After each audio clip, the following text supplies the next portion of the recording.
အားလုံးပဲမင်္ဂလာပါဒီနေ့ဗီဒီယိုလေးကတော့ဂျိုဟုတ်ကူလိုင်းမှာရှိတဲ့ခုနုကူလိုင်းကိုတောင်းမှာဖြစ်ပါတယ်အဲ့ဒီမှာတောင်းကြီးမှာရှိတဲ့ရေတကုံအသေးလေးမှာရေချိုးလို့ရတယ်တောင်းတက်လို့ရတယ်ကျွန်တော်တို့ကတော့တောင်းတက်မှာဖြစ်ပါတယ်တောင်းဆိုပေမဲ့အရင်မြင့်တဲ့တောင်းမျိုးတော့မဟုတ်ပါဘူးလေလက်ဆင်းလောက်တော့ရှိပါတယ်ဒါပေမဲ့ကျွန်တော်ရဲ့ပထမဆုံးတောင်းတက်ခီးခြင်းဖြစ်တဲ့အတွက်ကြောင့်အနေငယ်တော့စီးလို့ရှာမိပါတယ်ကျွန်တော်နေတဲ့နေရာကနေမနက်၈နာရီခွဲလောက်ကစပြီးတော့ထွက်လာခဲ့ကြတာပါဒီနေ့ကရာသီဥတုကလည်းဓမ္မတာရတယ်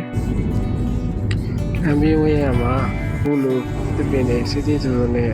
မြင်ရတာရမ်းကြည့်လို့ကောင်းတယ်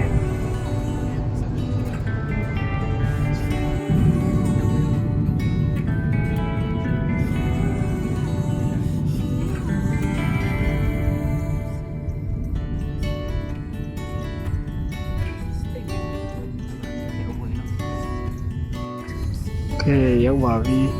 ဒီနေရာလေးကတော့ကျွန်တော်တို့ရှီယာကီမိုစကန်နဲ့တွားပြီးတော့တူပါတယ်ကျွန်တော်တို့ဒီရောက်တော့ချင်ရတော့9နာရီခွဲလောက်တော့ရှိပြီပေါ့ဒီနေရာမှာကဝင်ကြည့်ပြရမလို့ပါဘူး free ပါ arrival found တော့ဖြစ်ရပါတယ်ပေးရဆိုတော့လူကတော့များပါတယ်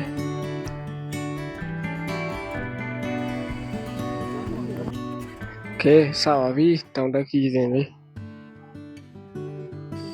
ဒီဘက်ကြားထဲ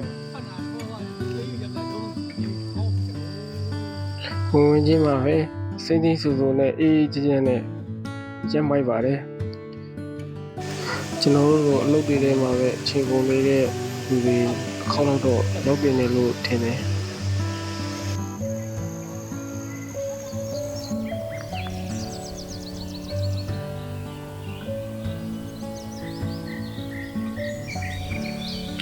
ခုလိုဘော်ဒါတွေစုပြီးတော့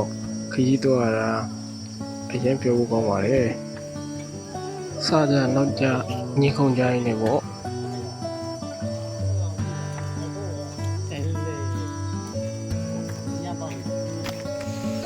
ဒီတော့တွေကတစ်ခွာမျိုးစေ့တွေနဲ့မမျိုးစေ့တွေရတယ်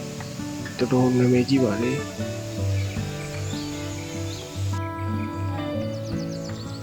အရင်မြင့်တဲ့တောင်မဟုတ်တဲ့အတွက်ကြောင့်တက်ကြီးတဲ့သူတွေရောလေးလေးတွေရောတတ်တာဆင်းတာတွေ့ရပါတယ်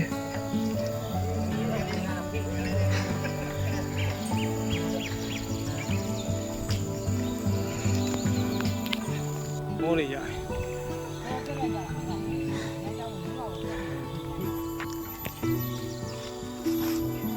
ဒီမှာမှတ်တမ်းလေးတွေနဲ့ရေကြတန်လေးတွေနဲ့တော်တော်နေလို့ကောင်းပါလေအင်တာနက်လိုင်းကတော့မိတစ်ချက်မမိတစ်ချက်ပေါ့နေရာတိုင်းမှာမြောက်တွေရှိတဲ့အတွက်ကြောင့်မြောက်အနေရောတော့တည်တာပါ